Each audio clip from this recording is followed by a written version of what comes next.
Welcome to the Mount Pleasant Podcast, featuring discussions and interviews about the people, places, and events that make Mount Pleasant such a special place.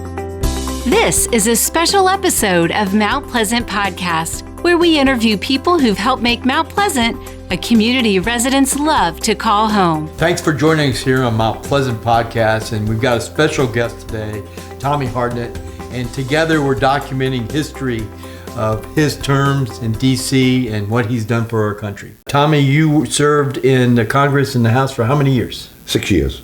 It's awesome. Well, you know, we're ever since the first one, we documented your time on living on the Isle of Palms, and now we can go to your time in D.C. Yep. So when you were elected, so I know you've got some great stories. But you started off as a Democrat, Right. and when you were a Democrat, you decided to go towards the Republican Party, and is it called the Blue Dog? Is that what you refer to it as? Well, what I was telling you, Bill, earlier was that the makeup of the Congress was certainly Republican and Democrat, but some of the Democrats who'd been there for years were from the South, and they never could really make themselves part of the then Democrat Party because it had gone so far to the left at that time that they stayed in the Democrat Party, but the Democrats themselves called them the Blue Dog Democrats because they were not in the fold. Where they got the name Blue Dog from, I really don't know. But they were the ones who were Mississippi, Alabama, South Carolina, Georgia, Tennessee, Kentucky. And they were more conservative than the Democrat as we know them. They were, and they were indicative of what the entire Democrat Party had been at that time and in the previous years. If you think about it, it was the Democrats, it was the Republicans, first of all, who freed the slaves. Lincoln with the Emancipation Proclamation. He was a Republican, and the Republicans in the South were anti-slavery. The Democrats weren't. They were conservative, but they weren't. That's how the South became. You cannot deny it. The slavery was a big thing that separated them and caused all the South to go from Democrat to Republican. So, Tommy, as we've talked in the past, Edwards was the person that got you involved in the party. Correct. But you have a special event that happened that you kind of told everybody how you felt. Can you describe what I'm talking about? If I can do it in 25 words or less, Bill, I will. At the time, the Democrats had nominated a fellow by the name of George McGovern, a United States Senator from South Dakota, to be the candidate for president. McGovern was the one who urged a national income for everybody, that the government ought to pay everybody a minimum salary and they didn't have to work for it. Very liberal. It's really liberal for that time, probably not as liberal for this time. But there was something, his whole ideology was something that was foreign to me. I couldn't accept it. And excuse me for interrupting. Now, you were a Democrat at this time. Correct. Okay. I was a Democrat. It had been a Democrat. My father had been a Democrat. His father had been a Democrat. The South were Democrats. Anyway, I was invited to a speech where all the candidates running for re-election to the State House were invited. It was sponsored by the NAACP, and it was downtown Charleston. And what year was this, Tommy? This was 1964. Okay. Probably sometime in April or May. It was before the Republican primary in 1964, which was held in June of 64. They had all the candidates there, and they were giving them a few minutes to talk, to campaign with this large group, mostly of NAACP members. And the last question they asked each speaker was, who are you going to vote for president?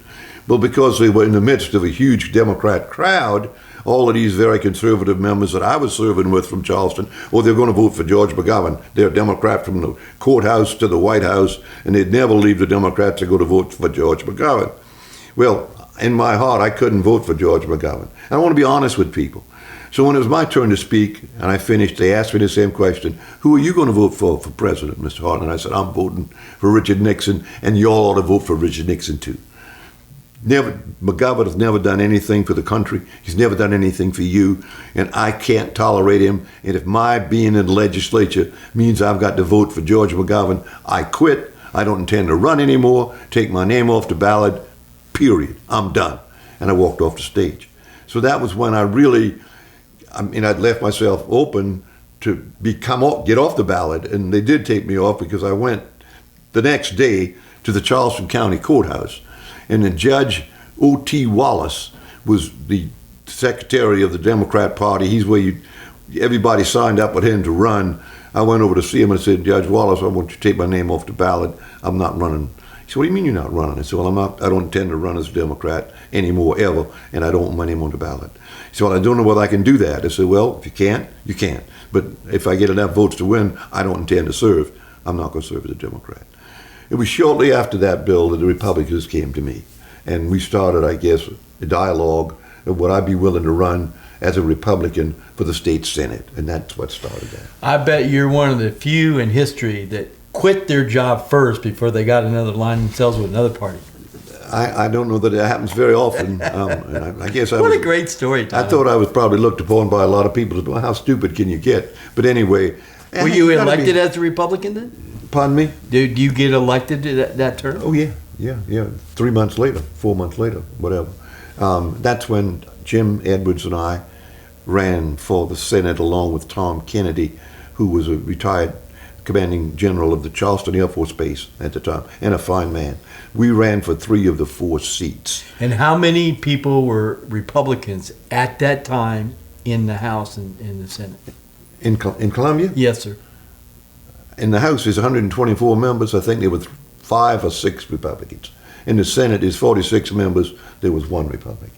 So you have to see they were definitely in a minority. But Bill, understand that those 45 Democrats in the Senate, they were all conservative. They just hadn't done what I did and said, well, label me right. You know, I'm not liberal. I'm not a Democrat by Democrat Party standards, so I'm a Republican. Well, they never did. Republicans control the South Carolina Senate now. The Leatherman Terminal here in Charleston was named after one of the biggest Democrats ever to serve in the state Senate, but he converted to Republican before he got out. So I would say... So, Tommy, let's talk. So when did you actually go to D.C.? My first trip to D.C. was in January, as a congressman, in January of 81. But prior to that, before the election in November of 1980, I went up to meet with political action committees to raise money, to introduce myself to the Republican leadership, like in the... Because you were the new kid on the block. Yes. And you were how old? 38. And we discussed briefly before the podcast that I asked you a question, were there a lot of older politicians there, and what was your answer? You remember? You were the young bird. Very young. But in my class, we called it the group that were elected with me as Republicans from across the country in 1980, there was 52 of us. So there's 435 members of the House, and we were going in as a block of 52 freshman Republicans. And really one of the honors that I'm proudest of is each class like that elects a class president. And I was elected president of the Republican freshman class of 1981. So we were still in the minority. Tip O'Neill was still the speaker.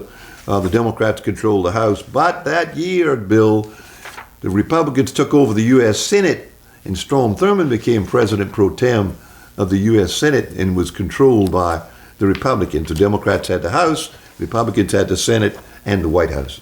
If you love Mount Pleasant, you'll love Mount Pleasant Magazine, telling stories about Mount Pleasant for 40 years. First, as East Cooper Magazine when Mount Pleasant had 13,000 residents. Now, as Mount Pleasant Magazine when 95,000 people call Mount Pleasant home. Growing with Mount Pleasant and up the Carolina coast from Georgetown to Pawleys Island to Murrells Inlet. Published for Mount Pleasant residents and enjoyed statewide by travelers who pass through the state and the South Carolina Welcome Centers and beyond. This is your community, and we are your magazine, Mount Pleasant Magazine.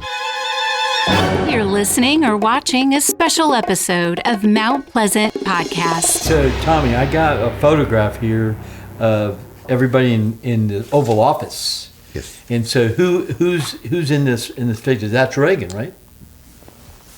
That's Reagan. Next to Reagan is me. Next to me is I'm drawing a blank right now, Bill. Floyd. Where was he from? He was from Columbia. Floyd Spence. And who's that gentleman? It looks to me, without my glasses, to be the president's chief of staff. This was Bush right here. I'd have to put on my glasses, Bill. So, Tommy, let me ask you, because most of us, if not any of us listening to the podcast or watching it, have been in the Oval Office.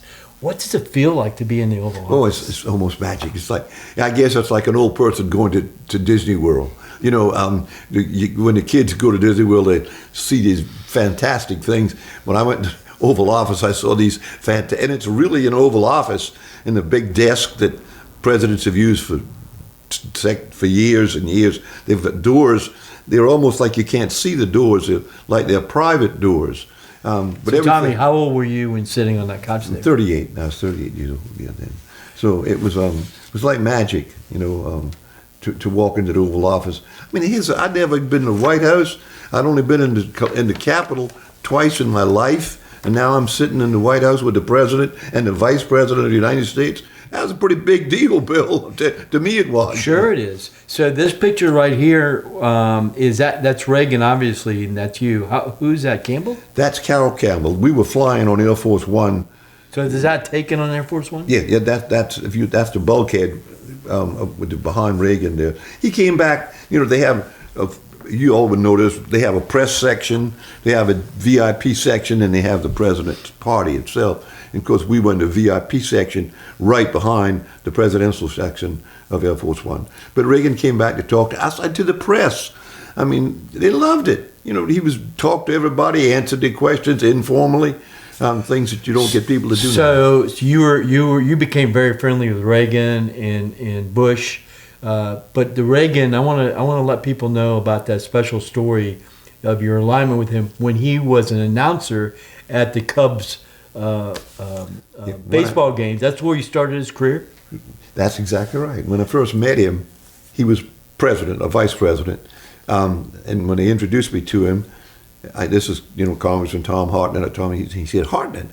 He said, Gabby Hartnett. I said, yes, sir. He was one of the catchers when I was broadcasting the Cubs game. He said, greatest catch of all time. He's in the Hall of Fame. I said, I realize that. He said, any relation to you? I said, well, yes, sir, he's my uncle. When it really was, and I never met the man. And he'd been dead for years.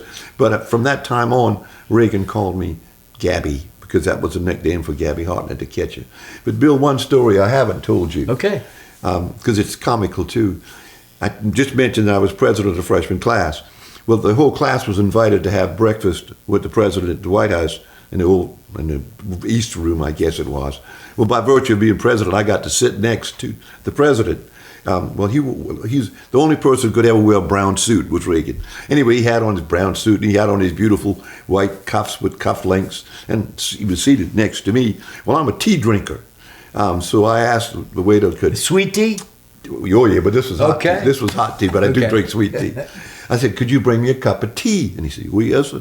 So he brought me a cup of tea. Reagan brought you a cup of tea? No, the waiter did. Okay. Well, he sat it down, but it came with a little pitcher and a little tea bag.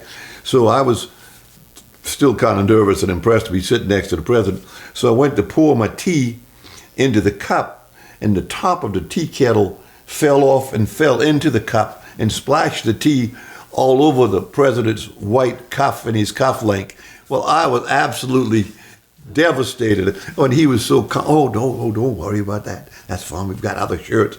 But I was so embarrassed that my tea drinking, I think I've still got the place with his name on it, with a run from where the tea splashed on it somewhere. But anyway, that was a. So you served in Congress under how many presidents? Just one. Reagan. Reagan's But first. you knew George Bush well. Yeah, but he was the vice president all that time. Oh, I got you. So he was more available than the president was. I mean, obviously he didn't have the same security. He had the same security, but not as intense. And he came down and did fundraisers for me. I would go to barbecues at his house and the vice president's house. And he's from Texas, so he's from the South. Yes. So he could relate to you, and you could relate to him. And he was just a kind, probably the most qualified man to be president. He'd been head of the CIA. He'd been an ambassador. He'd been, you name it. I mean, he'd been in the Senate himself. He just a wonderful Tommy, man. I can't have this conversation with you about Bush without showing this photograph of Bonnie and hugging Vice President Bush. Right. I mean, this looks so spontaneous. Was it spontaneous? Yeah, he was just getting off. You see Air Force One in the background, Air Force Two on the background, and we were just coming off the airplane, and Bonnie and I were in the receiving line, I guess you'd call it. And so what he saw, he bypassed me and grabbed Bonnie and hugged her, and he got back to me in a minute and shook hands with me. But anyway, That's funny. That was right here in Charleston, So how old were you right there in this picture? I was probably 32 by then, something like that, maybe. Excuse me, 42 by then, some in that neighborhood. That had to be a special time for you, right? Yes, it was. When you look at your time in D.C., I know it was an adventure. Okay, can you elaborate? Is there one event or one thing that you did that you contributed to the environment and society at that time that it rises to the top of your memories?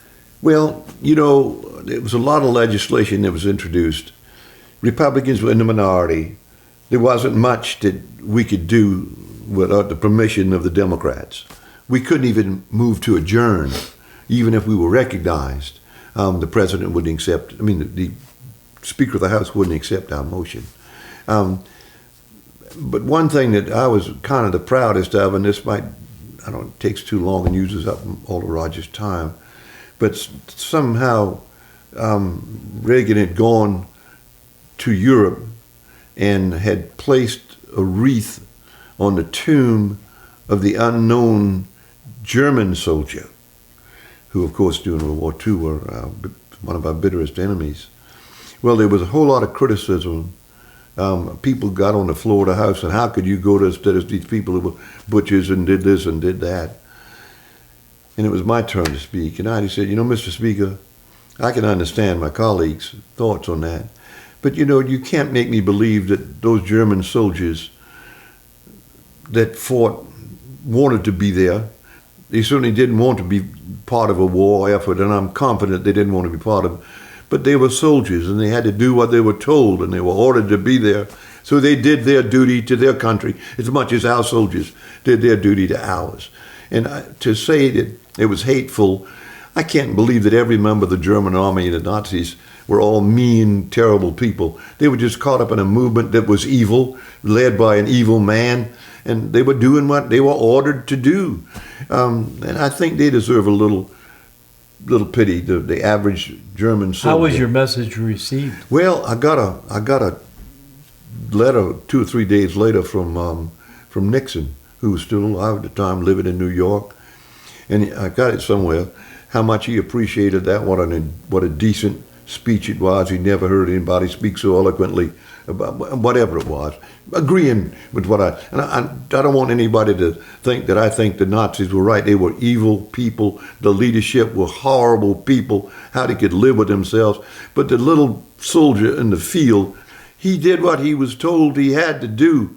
And I don't think we should hold it against the entire German people of the horrible things that their leadership did at that time. What do you think your colleagues felt about it? You're the other fellow Republicans. I'm sorry. The other fellow Republicans in the Senate at the time you did that? How did they feel about that? Well, I don't even know whether they were president in the House at the time. They might have been in their offices. If you ever look at, they might not have been on the floor. I didn't get a standing ovation. Let's put it that way. But I just expressed myself, and I think. That didn't mean you did anything. No, it didn't mean I did anything. History is going to record. But it's something you felt in your heart. That's exactly right. I want to be true to myself, and that's what when I go back to leaving. We just talked about leaving the Democrat Party. I had to be true to myself, and in modern day politics, Congresswoman Liz Cheney. I never met her. I didn't know her. I met her daddy. I knew her daddy, whom I really didn't care for. But I thought she did the right thing when she stood up and said and criticized Trump in an impeachment thing. It cost her seat, obviously, or her career maybe, but she did the right thing. And that's what we need in Washington, in Charleston County. people to do the right thing. Tommy, did you find more people going across the aisle in your days? Yes. Working more together cohesively? Very much so. We got things done. We passed the Tax Act in '86, some of the biggest bills ever passed. The Speaker of the House was the most liberal Democrat in America, but he was fair. His name was O'Neill from Massachusetts. He was fair. He listened to everybody, helped us. He and Reagan, as you read, probably used to drink a beer together at the White House, and they were both Irishmen, and they were very close friends. So, Tommy, let's go back to you personally, if I may. So, I've been told by a woman that you spent, how many years y'all been married? 59. 59 years. Bonnie said she had some terms about going to D.C. What were her terms to you when you decided you would run? She said that I wasn't going to Washington unless she and the children went to Washington. She insisted that we go as a family. We did. We had a wonderful time choosing a place to live in Alexandria. The kids came up and went to school. We're Catholics, and there was a little Catholic school not far from our home, so the children went to the Catholic school. Bonnie worked with the Congressional Wives Club, but we lived in an area of Alexandria where there were no children, all government workers, townhouses, complex. At 7 o'clock in the morning, they'd get in their cars and leave. At 5:30 in the afternoon, they'd get in their cars and get out and go in the house, and we never saw our neighbors. The children had nobody to really, I want to use the word play with, because they were young, 8, 9, 10 years old. And they really didn't like it. They missed their friends. They missed their school. Even Bonnie agreed that it would be better for the children if we moved back to Charleston after the first 2 years, which we did. And I commuted back and forth. And that was harder on the family. And that was one of the reasons why I'd committed to not running but for 3 terms if I were elected. And so I kept my pledge, and I did not run for a 4th term, feeling that I really needed to be closer with Was Jim Edwards up? Were you up there at the same time Jim Edwards was up there when he was he got appointed to was it Secretary of Energy? Secretary of Energy. You were there at the same time? Sure. Reagan appointed him. Now, Reagan appointed him at the behest of Strom Thurmond. Strom Thurmond was now President pro tem of the Senate, and Reagan needed him to get legislation through. So I think as a favor, he gave Thurmond 1 pick for his cabinet, and Thurmond picked Edwards. So Edwards went to Washington the same time as I did, but he went to Washington as a cabinet member. But the funny thing about it is, when he and I were running for, and this is a good story, we're running for the state senate together. We campaigned together in the same car, in the same areas. Now let me catch people up that are listening or watching. Jim Edwards invited you to join him as a Republican to run, correct? No. Okay. When I want to use the word recruited me to run for the Senate, Edwards was one of the ones pushing that. And he really wanted me to run. Well, there were 4 Senate seats, and I was the only one willing to step forward and run. So at a meeting at Jim's home, we had myself and General Kennedy and several other people. They discussed it, and they were encouraging me. And I told Jim, I said, well, Dr. Edwards, I'll run if you run.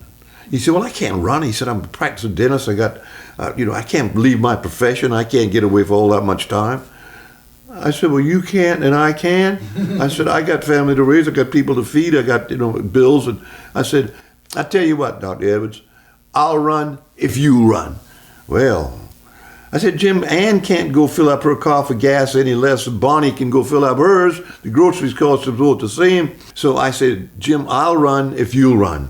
And he said, well, I can't. I said, well, then I can't either. Anyway, make a long story short, he agreed to run, and we recruited one other person, General Kennedy, to run for a 3rd seat and left the 4th seat vacant.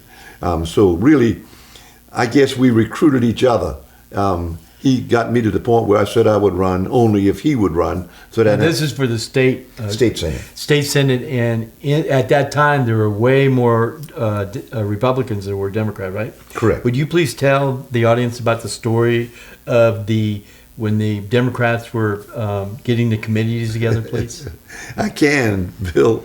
It was almost funny because at the time when Jim and I went to Columbia for the first day of the session, everybody shook hands and said hello, but then it got down to serious business. Well, there was only one other Republican in the Senate, Gilbert Macmillan from Aiken. So there were 3 Republicans total. Only one at that time. Now with Edwards and myself, it was going to be 3. So one of the jobs that they were doing was filling committee appointments. So they had a committee that got together, and the president pro tem appointed you to different committees. Well, we had to wait outside of the chamber as if we were just merely civilians watching through the glass doors as to what was going on. They wouldn't let us partake of the committee selection, so we were sort of outcast from day one. But when we finally got inside the doors, they were cordial to us, but it was a kind of a cool cordiality. But we were after a few weeks or so, we were well received by the members of the Senate, which was totally controlled by the Democrat Party. Tommy, I'd love to sit here for hours talking about it. We've got to go, but thank you for letting our audience know and documenting your time in the government in South Carolina and, of course, in D.C. This has been a real pleasure for me. I hope that our audience has enjoyed it, and thanks for your hospitality, Tommy. Well, let me just say one more thing, Bill. You and I can't change the world. We can only try to help change that part of the world in which we live. And I would just like to encourage any members of our community who might be watching this podcast, and I hope there's a lot of them, that they would consider running for public office. We need citizen leaders. That's what our forefathers had in mind. They didn't expect people to go to the Senate or go to the House and serve for 20, 30, 40 years. It was the citizens. There's people, who was it said, here the people rule.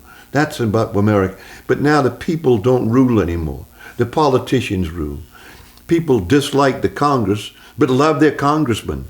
So they won't vote against it. Well, you can't change the Congress if you don't change the Congress people. And so we need to have term limits. We need to have good people take time from their busy lives to run for local office, even for higher than local office. If not, at least participate in the campaign system, help your favorite candidate get reelected or get elected, contribute to their campaigns. Money is the evil of all politics, but it's the blood that runs politics. That's our PSA, folks. They're right there. Tommy, right from the word of Tommy Hartnett. Tommy, thanks so much. Thank you, sir. I mean, it's my pleasure. No. And thank you to your crew that did a very noble job of putting up with us and all their interruptions. And if anybody wants to read more about Tommy, pick up Island Vibes or go to the digital version of Island Vibes, read islandvibes.com, and you can read an article that we published on Bonnie and You. It's a great article, Tommy. Yeah, thanks for your friendship, sir. Thank you, sir. Maybe I talked too long, but you got to get some things in. Right? That's right. But it's the man can control that. He's got scissors. He can clip and clip. Anyway. And we're at the end now, and thanks so much for letting us document this with Mount Pleasant Podcast. We appreciate it very much. Thanks for listening or watching this special episode of the Mount Pleasant Podcast. Your community, your podcast. Listen or watch past or future episodes at mountpleasantpodcast.com.